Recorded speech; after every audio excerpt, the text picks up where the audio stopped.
Ladies and gentlemen, if I could have your attention, please. We're going to begin the funeral service of Stephen J. Turner. For those of you here, please take a moment to be sure that your cell phones have been turned off. For those of you joining us online, we welcome you. Rabbi Michael Siegel, Hazan Alberto Mizrahi, and Rabbi Benji Forrester from An Shemet Synagogue will be officiating.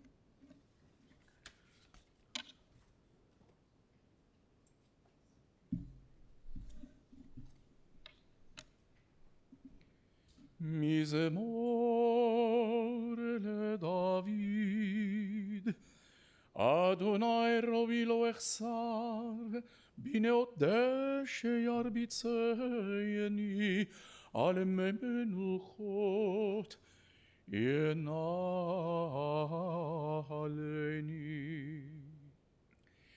נפשי שובב,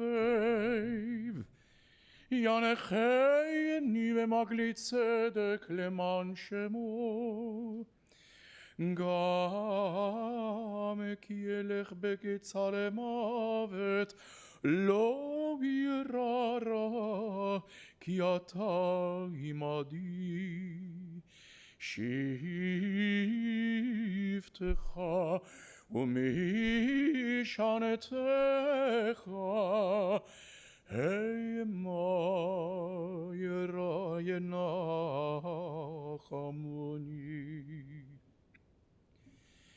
תערוך לפני שולחן נגד צוררי, דשנת בשמן ראשי, כוסי רוויה.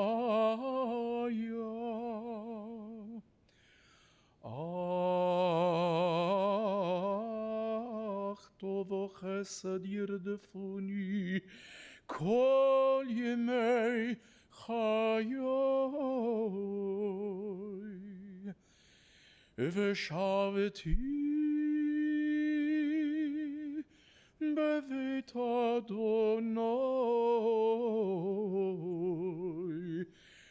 לאורך ימים.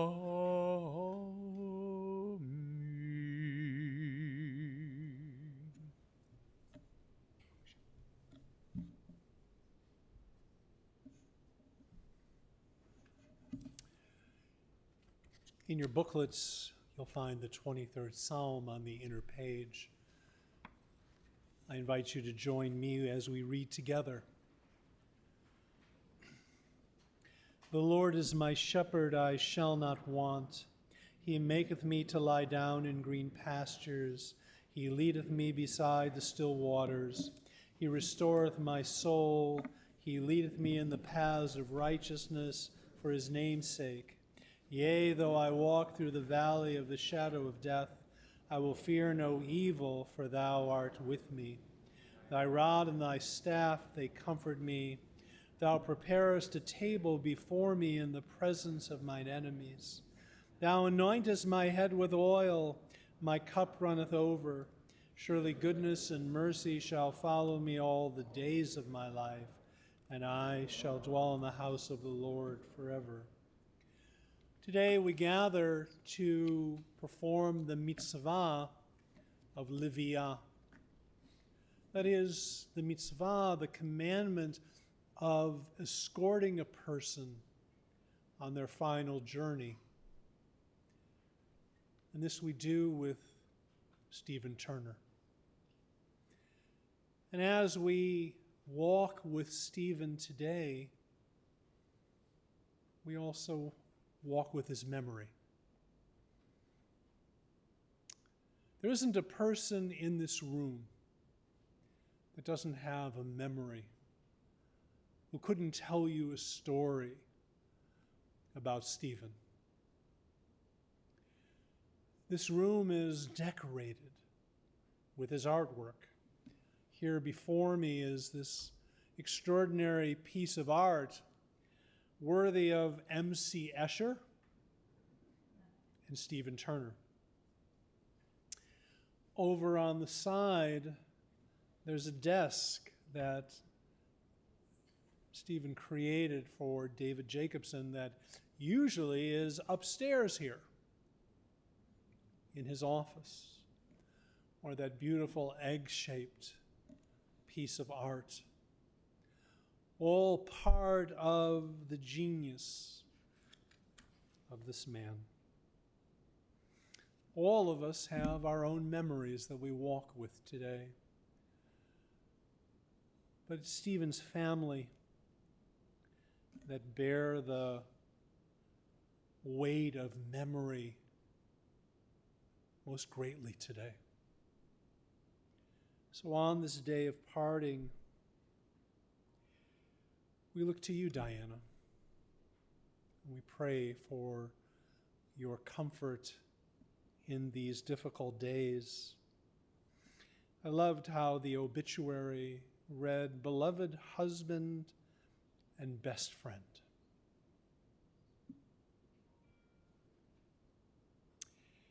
And to you, Samantha, to you, Sebastian, we pray for your comfort during these difficult days as well. And to Lana and Karen, two beloved sisters,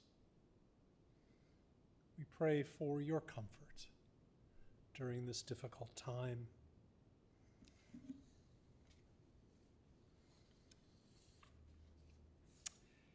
When I received the call, Stephen had died.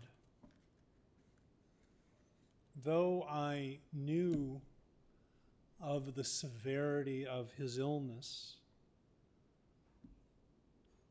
his death came as a shock to me.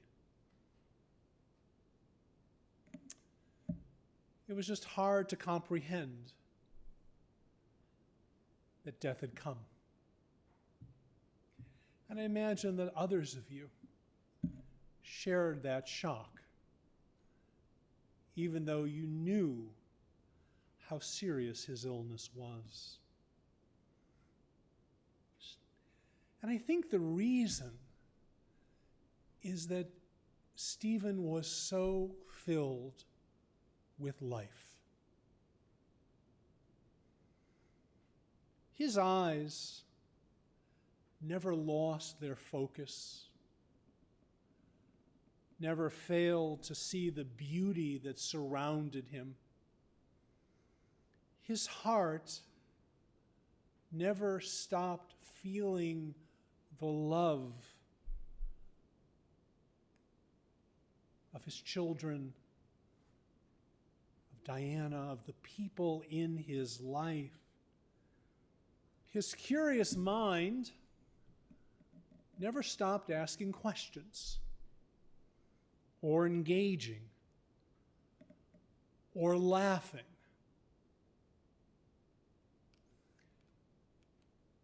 I would look forward to our conversations sitting in their apartment, watching Steve try to wrangle the dog. I know my job was to make Stephen feel better through a visit. But truth be told, I was the one who was always uplifted after sitting with Stephen. And again, I suspect there are many others in this room who feel exactly the same way. So upon reflection, it has become clear to me that Stephen died in the midst of living. He never gave up. He never gave himself over to despair. He never asked the question, why me? Which is amazing after everything that he endured.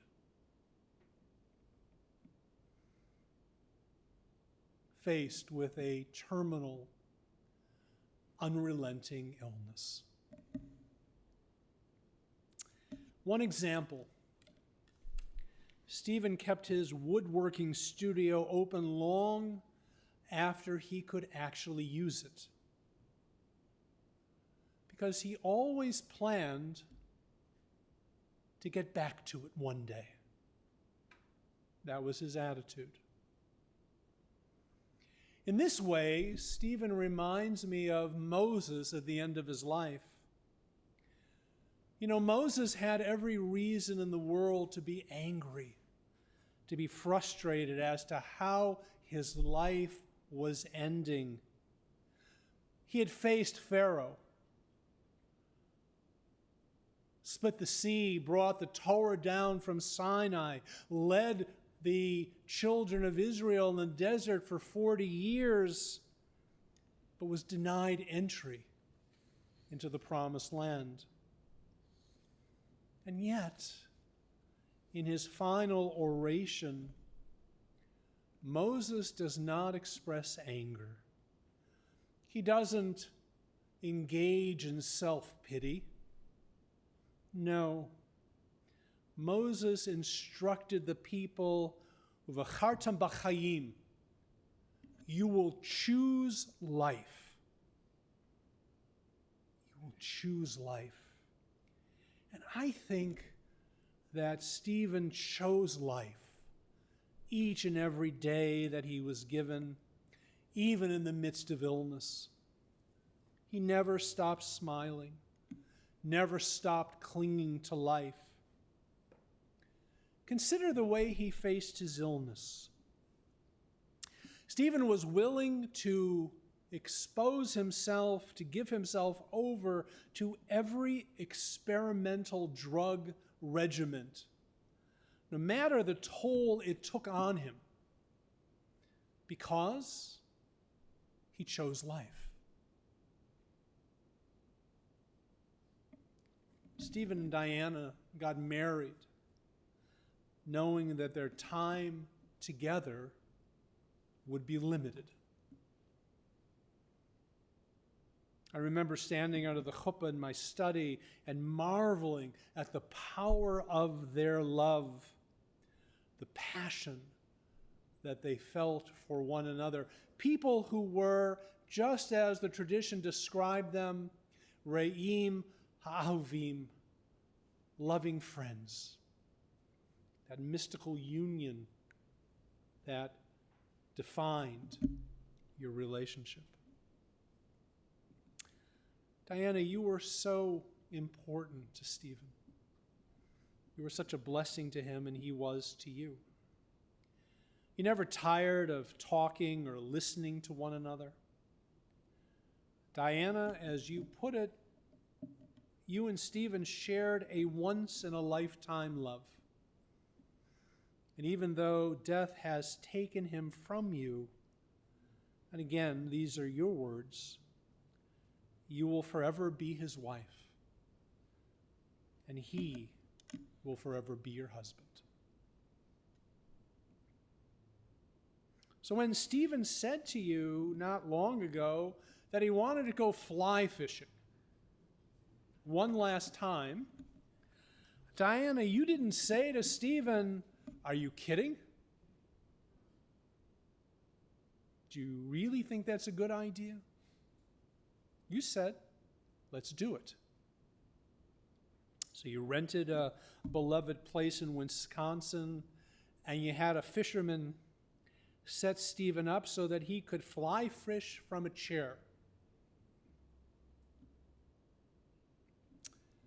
David Jacobson shared pictures of that outing. The joy of that experience was written on Stephen's face. He was radiant.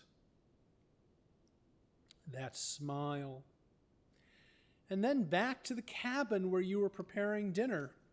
V'charta b'chayim, you were choosing life. Diana walked out of the room, and in an instant, Stephen had died. And even there, there was a blessing. Stephen died as he hoped he would, quickly, without pain or suffering. Stephen Turner died in the midst of living. While there are obviously tragic elements to this day, let us remember Stephen as he would want us to, choosing life. So we are honored today to hear from a group of people who knew and loved Stephen, who honor his memory today. We begin with you, Diana.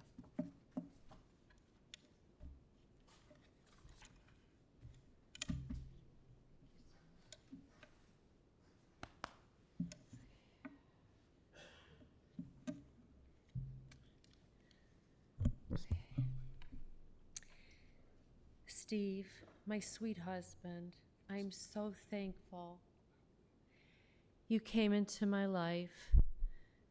We met when each of us were going through some personal struggles of our own, and we connected immediately. We talked for hours on end, day in and day out, getting to know each other and sharing our histories, our values, our faith. Two sensitive souls with big hearts. We formed a deep and abiding friendship and love. You held me up, you believed in me, and you comforted me. You painted my heart with love. You would come up on Friday nights for dinner, and we would do Shabbat blessings over the candles, the wine, and the challah. We enjoyed cooking together and listening to music and dancing on the patio or the family room. We had such a good time, and there was so much joy, and we felt so lucky. You were bestowed with a big heart, a warm personality, a beautiful smile, a creative genius, a talented artist, and a good cook. I'm going to forever miss that smile and your hugs, your kisses, the sound of your laughter, our conversations. We had a once-in-a-lifetime love that was cut way too short, but I will treasure for the rest of my life. We're two peas in a pod, two magnets drawn together and hard to keep apart. Those were your words. It's something that happened frequently with us. I would randomly look at my cell phone and the time would be matching numbers. 1:11, 3:33, 4:44. Odd and surprising, you said. Then it started happening to you. We would show the other the time display and kiss. It was fun. We could be out with others at the hospital or a doctor's appointment, anywhere, and we'd always stop to kiss. Sometimes explain to anyone observing us what our shtick was. We were able to get through your health challenges and struggles with teamwork, perseverance, and a sense of humor, and above all, love. Usually going out somewhere afterwards for lunch or dinner, after a long day of scans, blood work, appointments. The oxygen walker side effects were not going to stop it, although they did slow us down, but we maintained our time together and made it great quality after a tough day. I declared date night, where we would go out on a Saturday night. It was a day of no doctors, hospitals, tests. Everything was closed.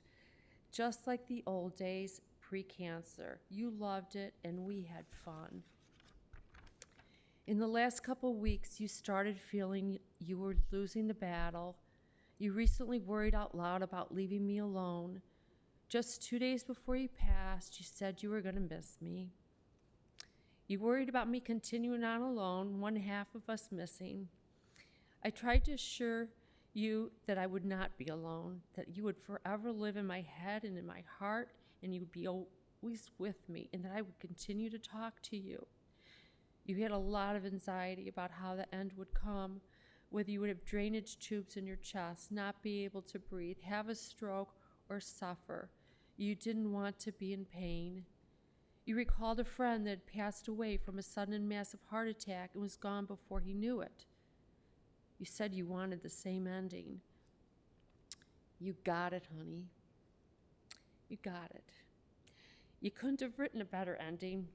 We're back at our happy place in Wisconsin with our much-loved dog, Bree, in tow. You, me, and Bree, our trio. Cooking, relaxing, playing Scrabble, enjoying our time together. You got to fly fish one last time. We barbecued each night and had a delicious breakfast each morning. Your last night with me on Earth, you made us each a cocktail and we toasted to us and our love, as we frequently did. 3 minutes later, you were gone. A massive heart attack. You look so peaceful, and I'm so very, very grateful that you did not suffer. It was a happy ending. You did it your way, and you did it with style, and I am so thankful for that.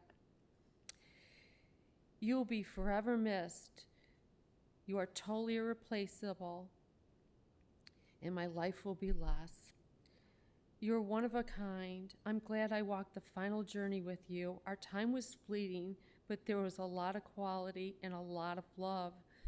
I will carry with you all the good memories of us. I will be forever grateful for the great love you gave me. We will be together again, and I look forward to your smile, kiss, and warm embrace. This is not goodbye. Just see you later. Forever, forever. I am your very proud and very loving wife. Thank you.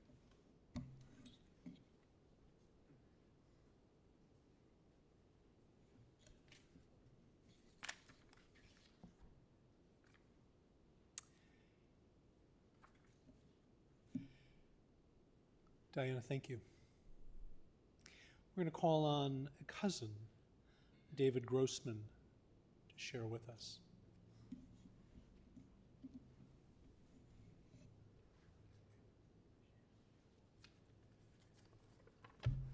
Well, I was told that you are not supposed to start a speech with a definition, but Stevie wasn't a rule follower, and neither am I. So the definition I'm going to start with is of a silver lining, a sign of hope in an unfortunate or gloomy situation, or a bright prospect. My dad loved Stevie, Lana, Karen's parents, also known as Uncle Mac and Aunt Edith.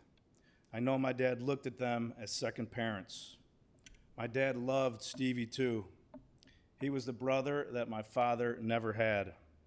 He always respected Stevie's work ethic and output, and would always brag to me and my brother and my sister about Stevie's accolades, awards, and accomplishments. He was always fascinated with Stevie's travel destinations and creative projects, and they shared a very special friendship. And whenever Stevie had issues with his parents, I know my dad was there to help and try to bring them back together, to try to unite them, because my dad knew how Mac and Edith felt about Stevie and how much Stevie wanted his parents to love and care for him. I know Stevie admired my dad for trying to help and to intervene. Well, 30 years ago, my dad and I had some issues, and Stevie was there to help, which allowed my relationship to Stevie to truly blossom. And for that, I am very thankful. If it weren't for these issues with my dad, I'm certain Stevie and I would have never spent as much time together. As we enjoyed so many dinners, didn't matter if we ate out or ordered in. We drank some fine wine, some smoky scotch, and some smokier mezcal. Smoked some premium cigars and some other things too. We enjoyed several Cubs games at Wrigley Field. We had many talks over coffee and breakfast, discussed family, art, travel, and more. All things a dad should do with their son, and he was like a dad to me and cared for me and my family unconditionally, like a dad should. Stevie was deep, sometimes heavy with emotion. He was caring, loving, sweet, creative, a little impatient at times, very charitable and generous, and curious. He was not your typical Jew. He'd visit Montana to go fly fishing and wear a cowboy hat, and he looked like a local. He drank vodka, scotch, tequila. He cooked Indian food or other worldly cuisines with spices and blends not typically found in the average spice rack. He was a true artist, as the rabbi mentioned, using his hands, using heavy machinery that most Jews don't typically own, let alone know how to use. He hosted holiday parties and always paid attention to every detail: the music, the lighting, the food, the decor. He was like a male Jewish version of Martha Stewart. He traveled the world, he visited remote places. He would go off the grid long before there was a grid. He would wear 2 polo shirts at the same time, one under the other, both collars up. A brief fashion trend from the 80s that Stevie found a way to pull off 40 years later. He was such a good person. We attended many JUF dinners together, Holocaust Museum lunches, other fundraisers. He loved reading, listening to music, art, history, family, friends, and Diana, who brought so much happiness and fulfillment and gave him the help and the support and the comfort that he desperately needed the last couple years of his life. Uncle Mac and Aunt Edith raised 3 amazing children, all very different, which is not uncommon, all special, warm, kind, and loving. And I know they love and care deeply for each other despite being different and having differences. No one person is perfect. No son, no father, no husband, no brother. We all have insecurities and imperfections, but there was so much good in Stevie despite his flaws. He had so much love, passion, commitment, and desire. I will miss our talks, our dinners, our special connection, and our bond. Thank you for being there for me for the last 30 years. Although your approach was a bit non-traditional and unorthodox, I thank you for helping me become a better son, father, husband, and brother. Stevie, you were a sign of hope in an unfortunate or gloomy situation. You were a bright prospect, and I will miss you.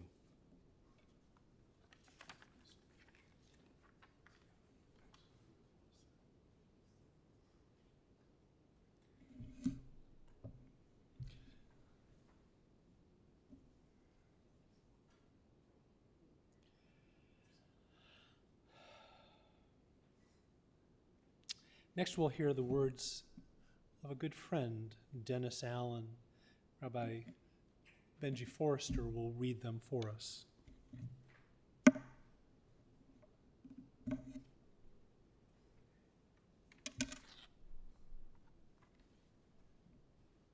The words of Dennis Allen.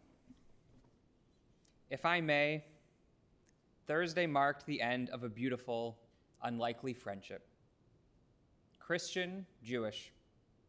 South Side, North Side. Art director, copywriter. Beer, Scotch. It was a good 40+ years of running with Steve, my brother, a good man, a good father, and a damned good ad man. May he rest in peace.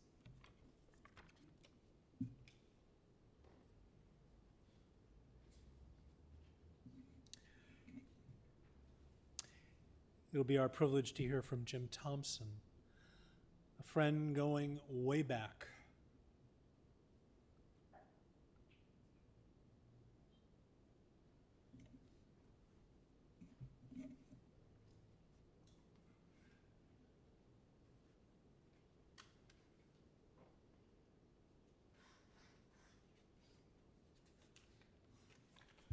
With some apologies in advance for saying some things you've heard before and you'll hear again, talking about traits and character. I think it just indicates that if we say the same things about the same guy, it's evidence that it's so true.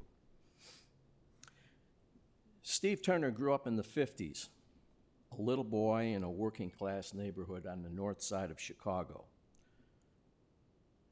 At almost the exact same time, I grew up on the south side, in a blue-collar factory neighborhood full of Irish, Poles, and Italians. I went to a Presbyterian Sunday school. My street pals were mostly Catholic. But my history is irrelevant, except to explain why, for the first 20 years of my life, I never heard the word mensch. It's a wonderful word, it's an amazing word, and I came to understand how multifaceted and nuanced it was. But through all the years, I only had a general idea, I only got the gist of it. Then I met Steve Turner. It came to me very quickly, just as quickly as I came to love the guy. And I said, that's what they mean. Steve was a beautifully emotional man, emotional in the best sense. He had a craving for human connection. He'd meet people and shake their hands, look them in the eye. He'd listen. He'd find out who they were and what they were about. He wanted connection. He looked for people to care for, and maybe for some people to care for him. He was a man of soft feelings, but he was not a soft man. He was a guy's guy. He'd joke with you. He'd cavort with you. He'd argue with you. He'd have a drink with you, maybe several. But he wasn't a bro-type guy. He was an example of responsible, mature masculinity. He had principles. He showed strength in adversity. He stood up for what he believed in, and he offered a helping hand wherever and whenever it was needed. As you know, Steve was also an artist, but not just a craftsman. He was a real artist. He had a writer's gift for language. He wrote with precision, concision, and grace. And he had a painter's eye for composition and gesture. He used those gifts along with his innate sensitivity to touch those who read his words or looked at his work. And as they did, they would also recognize a little bit of their own humanity. He made his living in advertising, and he was very good at it. I mean, he was really good at it. But his passion was sculpture, especially in wood. He'd worked on it on and off for most of his life. But in the last 10 years, he was back at it seriously in the studio, and he loaded that studio with huge blocks of wood, big, dumb hunks and scraps without any character of their own. I think he may have even put a tree trunk in there on a couple of occasions. He worked long hours, day and night, on the wood, shaping it, cutting it, planing it, curving it, sanding it, staining it, and even burning it now and then. After lots of sweat and imagination, and with the help of some very dangerous-looking tools, he brought out the hidden textures and the subtle colors of the wood and created magnificent shapes and stunningly evocative pieces. Like I said, he was a real artist. So now we must change the way we talk about Steve. A week ago, we said Steve is. Now it's Steve was. We're not going to hear any news from Steve anymore. Now we will rely on collective memory. And there are many, many, many great memories. All of us have them. At the same time, though, as in any human scrum, everyone's memories are not all wonderful. Steve would sometimes put his emotions on the line, maybe a little too quickly. His heart could be broken easily, and he probably broke some hearts in return. Life's that way. But the good thing about memories is that over time, they tend to smooth out, or we cut out the bad ones because it helps us keep a better grasp of the good ones. Time delivers us a clearer picture. It heals wounds. Last week, Steve and Diana went fishing one more time. He died doing something that he loved with someone that he loved deeply. Life can end in many, many ways, but it's hard to beat the way he did it. So, Steve, I'd say you did life pretty right. You lived it full and with feeling. You made great use of your gifts as a man and as a true artist. And you left behind a lot for us to think about, admire, and love. Such a mensch.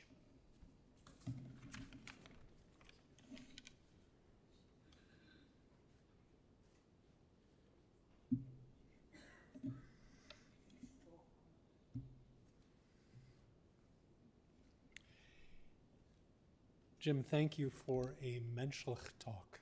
It's beautiful. We're going to pause for a moment and reflect on Psalm 121.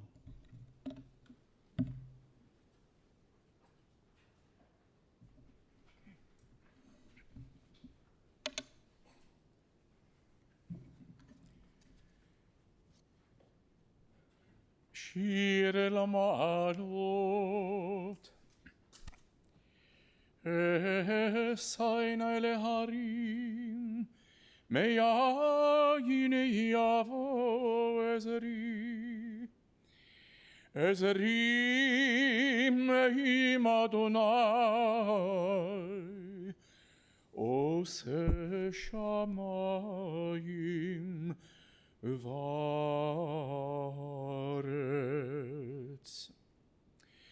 אל ייתן למוט רגליך, נא ינום שומרך.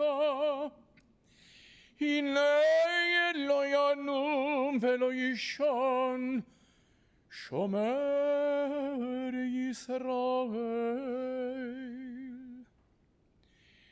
אדוני שומרך,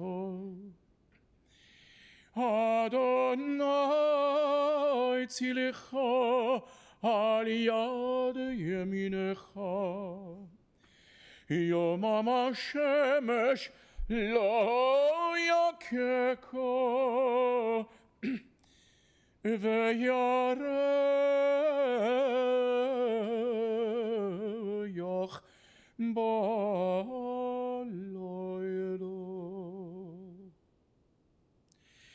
אדוני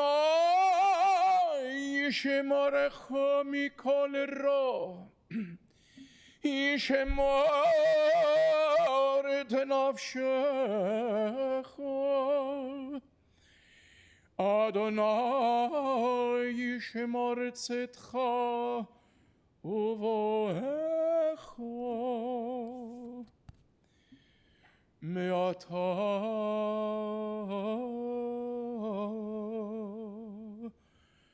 ועד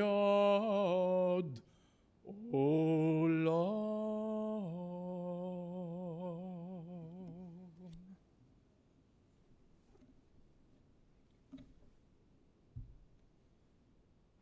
A song for ascents. I turn my eyes to the mountains. From where will my help come? My help comes from Adonai, maker of heaven and earth. Adonai will not let your foot give way. Your guardian will not slumber. The guardian of Israel neither slumbers nor sleeps.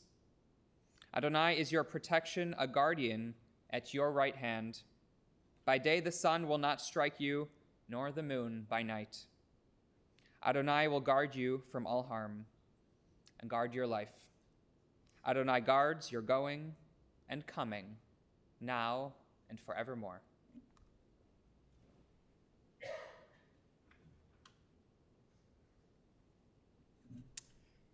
There was once a Jewish sage by the name of Ben Sira. And Ben Sira taught that a good friend is like a multifaceted jewel.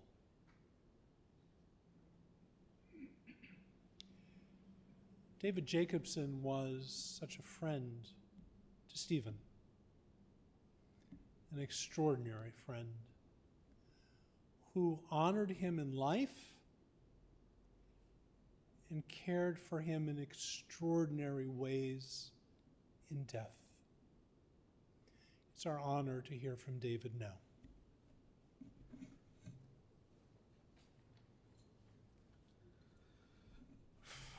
Before I begin, no one talked about Steve's hair.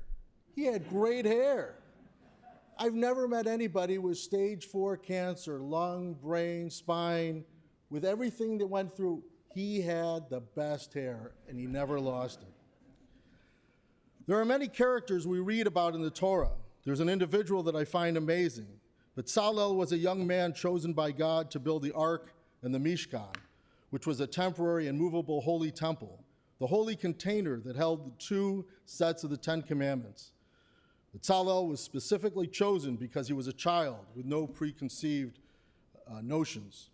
Stephen Joel Turner was a creative, passionate, artistic man that wanted to love and wanted to be loved. I would like to share my observations and thoughts with you about my dear friend Steve. My wife Iris, who's here, she happens to be Steve's 5th cousin. So Lana and Karen, we got to figure this thing out. But somehow she's related. My children, Talia, Gabriel, and Ruby Sage, all will miss him, for they all grew up with him. He was part of the fabric of my home. When Steve lived in Evanston, he would sometimes lay in the hammock in front of our house. It didn't matter if we were home or not. And there was many a meal, be it Shabbat, holiday, July 4th, or just any day in our home. Just like Bezalel, Steve loved art, and he was a builder. Steve, or Stevie, or Stevola, had the ability to create something that was yet to be created. He took raw wood, chipped away at the roughness, and created beautiful, unique pieces. Though his brain could be filled with many inputs that one could consider rapid fire, his art expressed a calmness, smooth lines, sensual curves, delicate intricacies. I believe his art was his fantasy on how life could be, calm, smooth, no angles, sensual, and intricate. The table, which is my desk, just to clarify, he didn't make it for me. He made it, and then somehow I got it. But he wanted me to have it. The egg Steve made, this is his description of the egg. I cannot think of a more perfect form than the egg. It speaks of newness, growth, and being alive. Steve also had a beautiful way with words. Just like his art making, he knew how to match the right image with the written word, creating an ad campaign that was unforgettable. He created the look and advertising of everything at Chicago Jewish Funerals ever was and is. This is how Steve described himself, and I quote, these are his words. I love what I do. I'm excited every day I walk in. Over-delivering for my clients is in my DNA. There is no substitute for passion. I was reared on a very old-fashioned advertising principles that were instilled in me while working at Leo Burnett.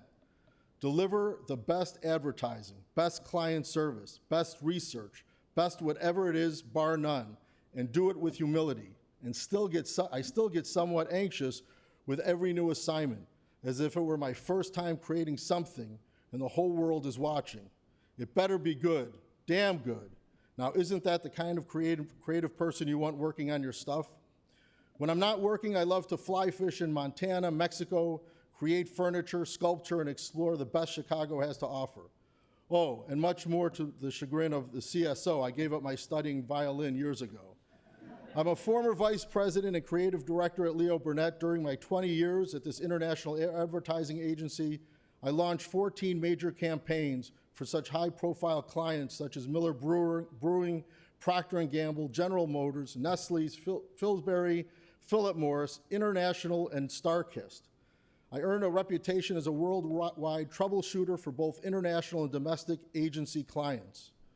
He received many awards, such as the Clio, the Addy, One Show International Film Festival, and Effie Advertising Industry Awards. He had a BSBA from Roosevelt University in Chicago, additional studies at the Art Institute of Chicago and Columbia College in Chicago. He was a proud member of the Chicago Botanic Garden, Chicago Humanities Festival, the Art Institute of Chicago, the United States Holocaust Memorial Museum, and the Victories of the Heart, which he loved so much years ago. You should know that one of his sculptures just got accepted into the Evanston Biennial Show. He was very proud of his clients, and it's important to recognize them because they loved him as much as he loved them. Sinai Health System, Connections for the Homeless, the Art Institute of Chicago, Near North Monastery School, Chicago Shakespeare Theater, okay, Chicago Jewish Funerals, The Mix, 101.9, The Drive 97, the Acona School, American Library Association, Chicago Architectural Foundation, Chicago Botanic Garden, the Chicago Department of Public Health and the Cole Children's Museum, the Lycée Francis de Chicago, Ravinia Festival, the U.S. Holocaust Memorial Museum, and by the way, Jill Weinberg is here, and she's like the macher of the area. And Jill, I don't know if you remember, there was a beautiful campaign that he said, before she was 1 in 6 million, she was 1 in a million. Legacy.com, the founder and CEO is here, Stouffer Bartle. He wanted to show his respect, but Steve worked with him hand in hand creating Legacy.com, which was unbelievable. Mayor Brown, Presbyterian Homes, Common Threads, USG, Swedish Covenant Hospital. Stephen had many parts of him that he loved to share. He was passionate about his work, the Holocaust, healthcare, the Botanic Garden, anything that was just beauty, he loved. Steve had his expressions. When talking to him many times before, the first thing he would say is, "Oh yeah, bruch." If I had something, it would be, "Oh yeah, bruch." And plus, the Schmendrick. Many times I was called a Schmendrick, and therefore I called him a Schmendrick too. Also, like Bezalel, Steve carried broken pieces of his life in the ark, and he had a lot of broken pieces. The ark contained the first set of the broken 10 Commandments, but also the non-broken. I believe he succeeded in some of these broken pieces represented relationships that he so desperately wanted to mend. I believe he succeeded in mending some. Was very sad about the relationships that were never mended. Steve loved his friends and family, and of course, Buddha of blessed memory, the dog before Bree. Steve did his absolute best for his parents. I know there were issues, but he did constant visits to Florida to see Mac and Edith, and while his father was dying, he was also in Florida. He spent many a day at Lincolnwood Place to spend time with Edith, who was so important to him. Though sometimes it was complicated, Steve fulfilled the 5th commandment, honor one's father and mother. I would not be true to Stephen, my friend, if I did not mention his children, Sebastian and Samantha. I know your father loved you. He was a cheerleader from the sidelines. He cared about Lana, he cared about Karen. Maybe he just didn't know how to express it all the time. His life was enhanced by Diana, his wife, the way she cared for him and the way she served as his advocate. They enjoyed their time together. They even expanded the family by adopting a beautiful high-energy dog named Bree, and they were together when he died. Just so you know, the Hebrew word for dog is kelev, like your heart. Steve was a walking heart. Sometimes it pumped faster or slower. The ark contained so many parts of the Jewish people, the beauty, the struggles, the creativity of building a nation. No one really knows if Bezalel made it to Israel. I know Steve wanted to go, but maybe one day in his journey, his spirit will make it there. I wish to my friend goodbye, and may his memory be for a blessing.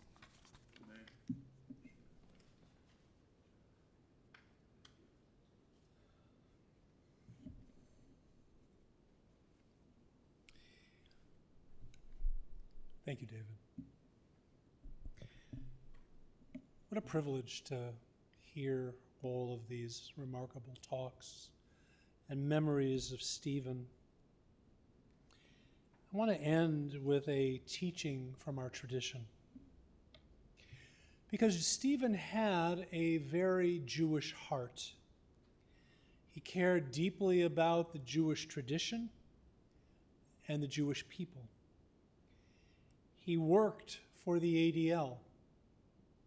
He worked for the United States Holocaust Memorial Museum. He cared. And I'm proud to say that Stephen and Diana found a home at Anshe Emet in a very special community as well. On the Shabbat following Stephen's death, we ended a book of the Torah, Bamidbar, the book of wanderings. And just as the Jewish people were closing one book, the physical book of Stephen's life was also closing. But Jews do something that is remarkable when we end a book of the Torah. We rise as a community and we say 3 Hebrew words. Chazak, chazak, v'nitchazek, be strong, and let all of us be strengthened together. How appropriate these words are in remembering Stephen Turner. Chazak, he chose a different path than his grandparents and his father. He moved away from the men's clothing business and allowed the creative side to hold sway. Stephen rose up in the advertising world. He worked on major accounts, traveled the world, but he was also an artist. Michelangelo once said that every block of stone has a statue inside it, and it is the task of the sculptor to discover it. For Stephen, every block of wood held that same potential. Chazak, be strong. Stephen loved people, loved engaging with people,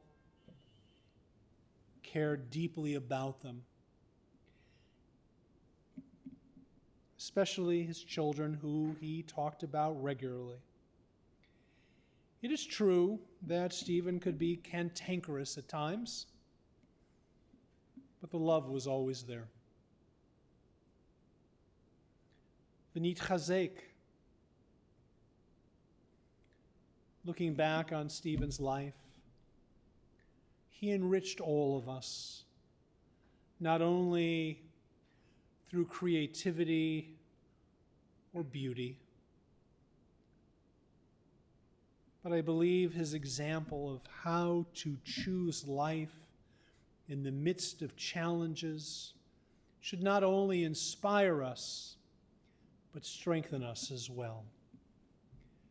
To you, Stephen, we say, Chazak, chazak, v'nitchazek. Be strong. You were strong. And as a result, you have strengthened all of us. May you rest in peace. Amen. Amen. We rise now for the memorial prayer.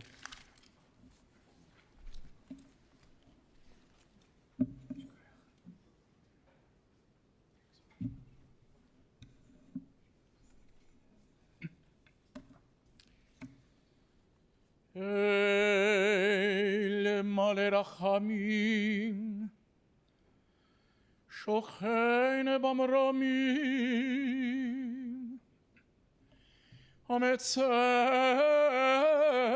מנוחה נכונה תחת כנפי השכינה. במעלות קדושים וטהורים כזוהר הרקיע מזהירים את נשמת רבי יעקב שלמה בן מאיר שהלך לעולמו בגן עדן תהי מנוחתו. נא בעל הרחמים, אז תראהו בסתר כנפיך לעולמים, ותרור בצרור החיים את נשמתו. אדוני הוא נחלתו, וינוח בשלום על משכבו. ונאמר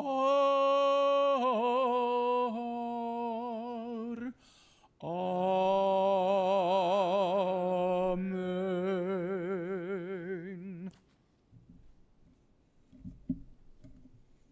El Maleh Rachamim, exalted, compassionate God, grant infinite rest in your sheltering presence among the holy and pure to the soul of Stephen Turner, Yaakov Shlomo ben Meir, who has gone to his eternal home.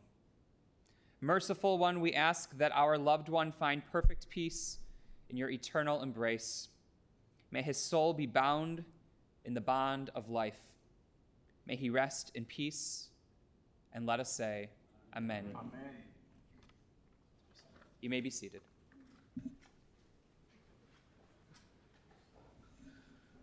Ladies and gentlemen, the interment service will continue at Shalom Memorial Park, located at 1700 West Rand Road in Arlington Heights. The family will be together at Anshe Emet Synagogue following the interment till 8 p.m. Memorial contributions in his memory to the United States Holocaust Memorial Museum or Gilda's Club Chicago or Anshe Emet Synagogue. Also, I invite you to take a moment to look at, there was a beautiful thing I found this morning about Steve's artwork at the Gallery Victor. So that information is also on the service folder. For those of you who will be driving in the funeral procession to the cemetery, the procession will be forming in our parking lot. Please obtain an orange safety funeral sticker to place on the right-hand side of your windshield. Have your bright lights and hazard lights on at all times. For additional measures of safety, we'll have a car in the back of the procession to hopefully keep other cars from entering the procession. And for your own personal safety, I strongly recommend do not be on your cell phones, don't text, don't call. Just use your horn liberally as you're going through those red lights. At this time, I invite those of you who've been asked to serve as pallbearers to please come forward as everyone rises, as we escort Stephen J. Turner, or Stevie, from the chapel, and then you may return to your cars.